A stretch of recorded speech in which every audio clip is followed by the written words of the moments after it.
Des autos? Oui, l'exposition d'auto internationale de Granby. Avais-tu emmené ton Là, le monde super sont très camper? sympathiques, là. J'ai à peu près une tonne de monde qui regarde mon camper Pontiac 65. Mais là, Stéphane, j'espère qu'à un moment donné, il va y avoir une émission qui va m'inviter pour que je monte mon Pontiac 65. À Granby, Ça, je ça fais un vaudrait tabac, la là, moi, à peine. Granby, Ça, là. ça vaudrait J'ai la plein peine. de monde, là. C'est une exposition de Tu l'as 3000 amené ton chars. camper? Oui, ça fait 10 ans que je vais à Granby. Mais on dirait qu'il me manque un petit peu cette hormone ou ce gène masculin de triper ses chars. Moi, je tripe pas Ah, beaucoup mais ses moi, chars. je l'ai en Mais masse. Jeff, il a fait un char unique, spécial. Même Quand deux. tu le vois, tu dis, moi, j'ai jamais vu ça. Mais là, non seulement un camper Pontiac 65, mais un autre camper, deux campers. Hein. Deux campers faits en main. Là, Stéphane, à un moment donné, il va m'inviter plus tard. Là.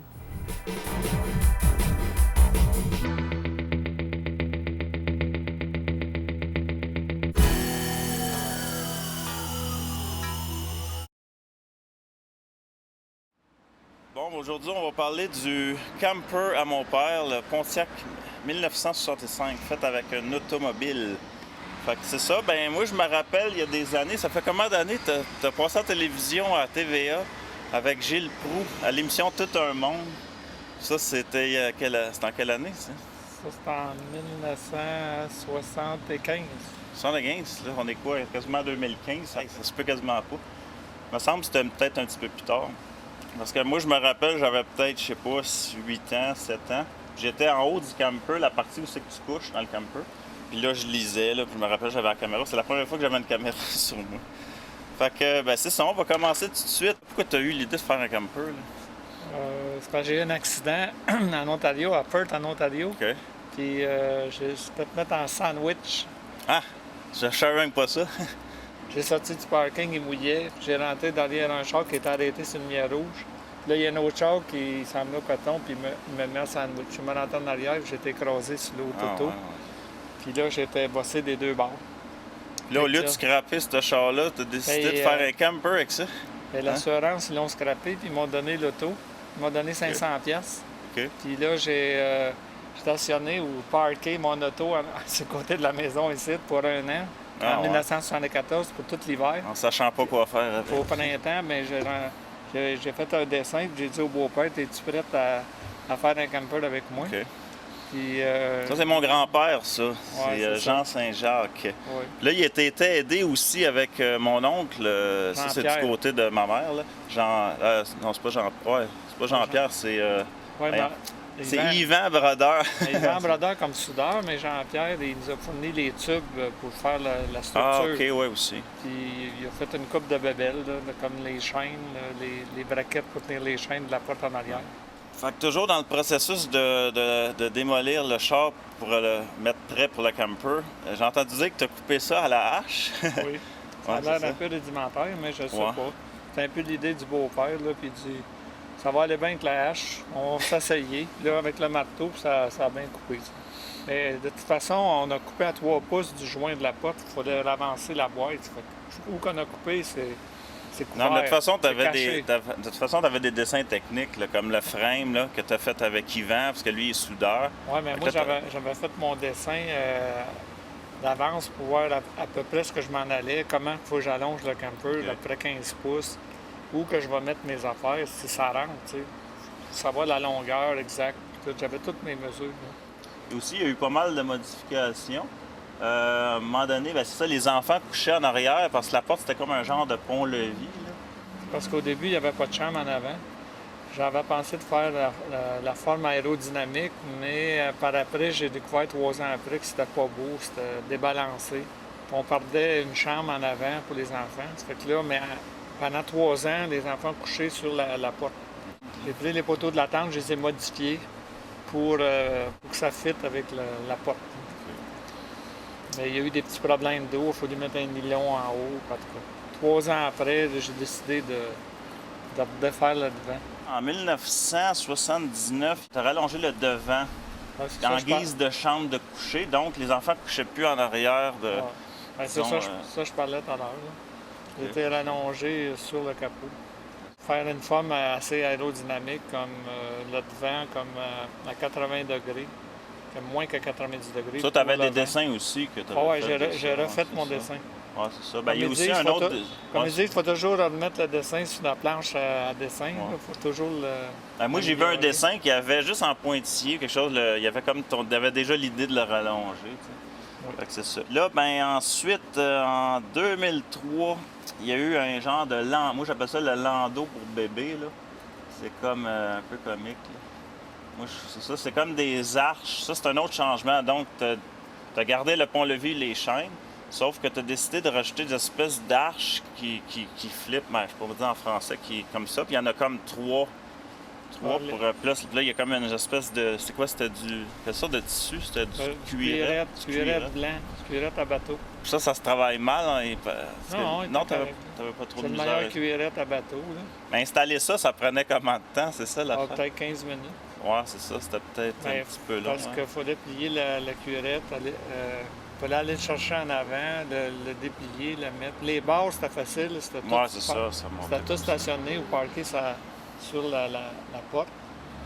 Mais si tu comparais avec la tente, là, ton ancienne tente, c'est quoi qui était plus vite? C'est ça? C'est à peu près pareil. Pas mal la même chose. C'est juste qu'en dernier, je me servais plus en arrière. J'ai décidé de faire d'autres choses. Parce que j'étais impressionné des calèches à Saint-Sauveur. Puis j'ai eu une idée. J'ai dit quand même, on va me faire un genre de calèche. Mais ça donnait un lit de 6 pieds de long par 6 pieds de large, comme un Super King. C'est plus qu'un lit queen, 6 pieds par 6 pieds. Bon, finalement, la version finale en 2011, qui tient jusqu'à aujourd'hui, c'est la porte en arrière. Là, c'est complètement à revirer à l'envers. Les pentures sont rendues dans les airs et non en bas de la porte. Ce qui fait que la porte, elle ouvre dans... La porte, à place de l'ouvrir comme ça, elle ouvre comme ça. C'est ça. Mais là, à un moment donné... Elle ouvre juste d'une coupe de pouces, juste assez pour pouvoir, je pense, c'est un autre design de lit. C'est toujours basé sur le lit, dans le fond. Oui, il faut pour avoir un lit plus large qu'un lit 3/4. Pour avoir un lit plus large que 48 pouces. Sauf qu'il était moins long que le landau. Là, tu fais moins reculer. L'autre lit, il y avait 6 pieds par 6 pieds, mais là, j'étais dans mon salon, je me disais, c'est un paquet de troubles monter ça. Il fallait rallonger avec des panneaux, chercher la cuirette. Ça prenait comme 15-20 minutes. Puis là, il faut le défaire aussi. Fait que là, j'étais assis dans mon salon, puis j'ai dit, hey, j'ai pas besoin d'un lit si grand que ça, j'ai besoin qu'un lit queen.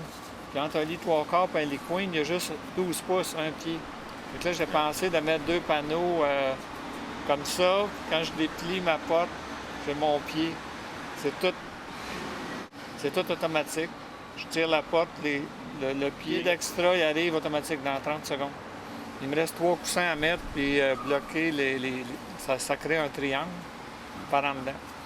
Là, il y a eu un changement qu'il n'y a jamais eu. Là. Tu prévoyais mettre une porte de côté pour pouvoir entrer de manière plus traditionnelle comme les campeurs, parce que lui, il rentrait par sa porte de passager. Puis là, il faut que tu checkes la tête, pas de cogner. Ça arrive souvent que le monde se sont cognés. Mais ça a toujours resté sur papier, ça s'est jamais fait. Bien, je voulais faire une porte de côté, comme tu dis, pour être rentrer plus comme un vrai camper, parce que là, il faut se pencher. C'est comme rentrer dans un auto à 2 portes. Il faut toujours se pencher puis sortir. Mais là, j'ai contacté 2-3 compagnies en Californie, puis ils vous disaient oui au début, puis là, ils ont refusé, ils ont comme eu peur, c'était trop compliqué un peu.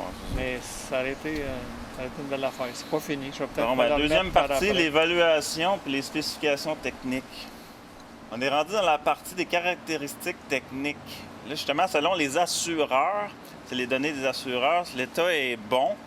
Et en général, puis la peinture, carrosserie, très bon. Et tous les accessoires importants comme la signalisation, les accessoires, les phares, tout ça, c'est excellent. Fait que là, justement, la carrosserie m'a décrit un petit peu la caractéristique extérieure du camper. Carrosserie avant d'origine avec peinture en 2 étapes, en 2 tons de bleu royal avec des dégradés de doré. Un déflecteur de capot pare-choc avant chromé. Porte munie de miroirs chromés. Carrosserie arrière modifiée en motorisé, évidemment. Boîte de camper en bois avec filet d'aluminium 16 pouces, avec toit surélevé hydraulique modifié à la main. Il y a des 4 fenêtres à palette d'ouverture à manivelle munies de moustiquaires. Pare-choc arrière custom en aluminium brossé. Garde-debout arrière. Les roues avant, c'est des Mack GM de 15 pouces en alliage d'aluminium. Les pneus avant, Michelin LTX Radial P215 75 R15. Roues double arrière Mack Ford en aluminium poli de 16 pouces. Et des pneus, c'est des LTX Radial aussi. Au point de vue mécanique, le moteur est un 8 cylindres Chevrolet Corvette de 1977, un 327 pouces cubes qui développe 300 chevaux, entièrement restauré. Radiateur VGOT et ventilateur électrique. Après ça, le carburateur de 4 barils d'origine, 1967. Transmission automatique, 4 vitesses, 700 AR4. Le différentiel vient d'un Dodge 1976, c'est le différentiel Dana 70U, 3/4 de tonne, le rapport 4.1, des freins à tambour aux 4 roues, la suspension d'origine en avant du Pontiac 65 et la suspension arrière qui vient d'un camion à pain Dodge 1976. Bon, ben, après avoir parlé du moteur, ce serait pas mal logique de parler de consommation d'essence. Fait que le nombre de kilomètres que tu as fait à la date, tu es rendu à quoi? 343 à peu près. OK. Puis pour faire tout ça, ces kilomètres-là, t'étais où, là? J'étais en Alaska, j'ai fait tous les États-Unis, les 48 États des États-Unis, puis les 10 provinces du Canada. OK. Puis même plusieurs États, j'ai retourné 2 fois, 3 fois. OK. Et autrefois, quand il n'y avait pas ton devant, là, que c'était aérodynamique, là, on a vu des photos tout à l'heure, tu faisais comment de vélo au gallon? J'ai réussi à faire 18 000 au gallon, mais je faisais juste les petites routes, aucune autoroute. OK. Comme d'ici à Floride, aucune autoroute. OK. Puis quand tu as rajouté le nez en avant, puis avec ton ancien moteur 350, tu faisais combien de 1000 au gallon? Là, c'est à peu près 12 000 au gallon, à peu près 10-12 000 au gallon. OK. Puis là, ben aujourd'hui, il y a un nouveau moteur. C'est un moteur 327, puis c'est aussi ça a rapport avec la transmission. C'est une transmission 4 vitesses. Puis il y a un petit déflecteur avant qu'on a vu aussi. Ouais. Ça, t'as-tu gagné des 1000 au gallon? Oui, bien, je sais pas. C'est pour l'argent que j'ai investi, je sais pas si ça va à peine. OK. Mais j'ai gagné 2000 au gallon, comme 13-14, mais transmission 4 vitesses, moteur 327-300 qui est supposément... Tu as monté jusqu'à 14,5 à peu près. Ça, c'est peut-être le mieux que tu as fait. Ouais. Mais ça dépend des routes. Hein. Tout dépend si tu fais des montagnes ou pas. Mais c'est la transmission, je pense, qui a fait plus gagner, 4 vitesses. À combien évaluent les assureurs ton camper? À peu près à 26 500. OK. Puis la valeur réelle du camper, avec tout ton argent investi, là, 55 000 et plus. J'ai pas tout compté, les derniers... OK, les dernières affaires. Ça, ben, c'est... Puis là, raconte-moi un petit peu en détail, là, le long des années. Ça a été payé quand, ça, là? Le gros de ton camper? Là? Bien, le premier 19 ans, ça a coûté 19 000, qui avait bien de l'allure, là, 1 000 $ par année. Mais après ça, le camper, il était comme un peu fini. Le châssis était un peu pourri, puis tout. J'ai remis 35 000 pour arriver à peu près à 55 000. OK. Mais dans ce 35 000-là, il y a une nouvelle transmission, nouveau moteur, nouveau body de la Californie. Ça, c'est-tu les troubles compris? Parce que moi, j'ai voyagé avec lui, puis on a eu des troubles quand même assez souvent. Mais là, dernièrement, c'était correct. Ça, mais les troubles ont été tous comptés dans cet argent. OK. Mais par exemple, ton camper a l'avantage d'être compact, parce qu'il ne faut pas oublier qu'il était fait avec une automobile Pontiac 65. Donc, il est assez facile à manier. Donc, tu peux aller sur des traversiers, des choses comme ça. Là, oui, parce qu'il y a juste 19 pieds et demi, puis la limite, c'est 20 pieds. Sans ça, tu charges l'extra temps par pied, après 20 pieds. Ça fait que là, c'est idéal pour les traversiers. C'est le même prix qu'un auto. Ah, c'est cool, ça. Bon, ben, on va-tu voir ça, cette petite bête-là, là?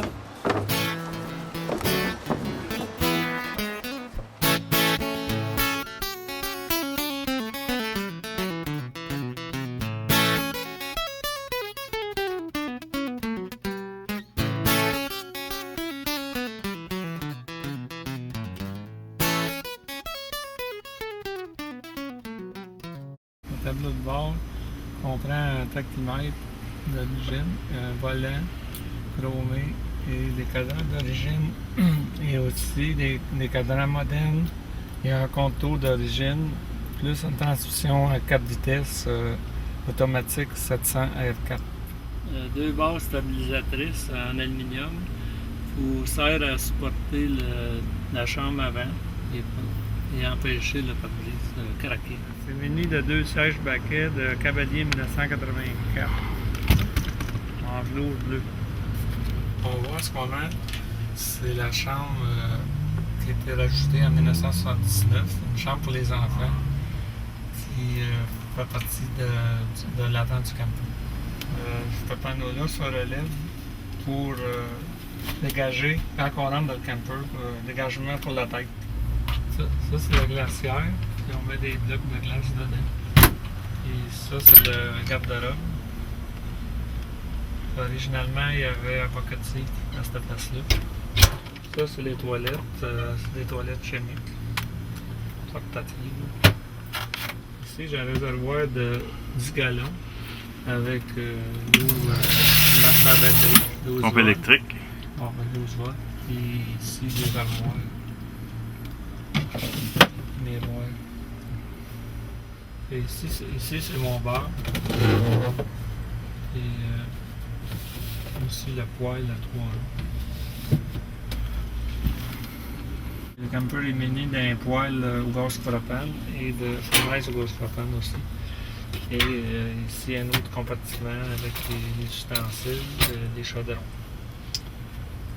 C'est une table pour manger, 4 personnes, puis amovible, puis ça s'appuie ici pour faire le lit qui devient les queen avec l'extension.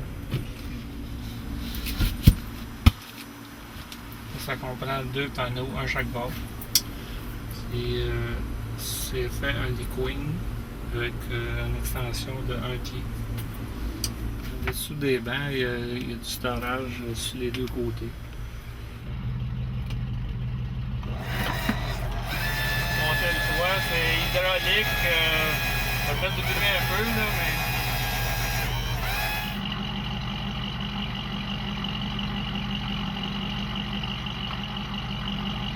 J'ai 4 barrures à ôter là, avant de descendre le toit.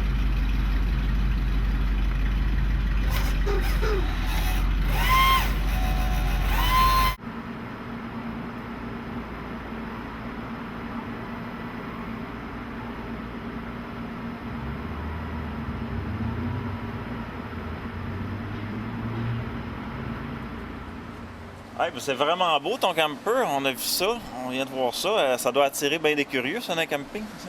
Ben, Y a-tu des anecdotes, là, croustillantes? Ben, il y a quelqu'un qui m'a déjà fait signe d'arrêter sur le bord de l'autoroute pour parler Ah, quoi, sur l'autoroute, y a quelqu'un qui... Oui, pour parler avec moi, prendre des photos. Il t'a fait arrêter, là? Oui. Ah, oui. ouais. C'est pas la police, là? J'étais avec mon fils, Stéphane. Ah! Je me rappelle même plus de ça. Non, honnêtement, je me rappelle plus, là. J'ai l'air... On fait une entrevue, puis on fait semblant qu'on connaît rien, mais je me rappelle même plus. Puis là, ben, il y a aussi, regarde, on avait une belle petite photo. Il y a des filles qui manquaient 2 petites sœurs, puis il y en a une qui manque les 2 jambes. Puis elle capotait avec ton camper, là. Des jumelles. Assis dedans. Des jumelles. C'était au show d'auto à Myrtle Beach. Okay. Dans mon dernier voyage avec Leonardo. Ah, ben oui, Leonardo, qu'on connaît. Oui. De tvversatile.biz. Et tes prochains voyages, là, des projets, quelque chose? Ben, j'aimerais faire toute l'Amérique du Sud, l'Amérique centrale, mais pour le moment, là, c'est un peu dangereux aux lignes du Mexique. Ouais, c'est ça. Fait que c'est ça. Ben, je te souhaite bon voyage si tu restes en vie. OK, ben, merci. Fait que Camper Ponceau 65, fait avec une automobile. Wow. Over.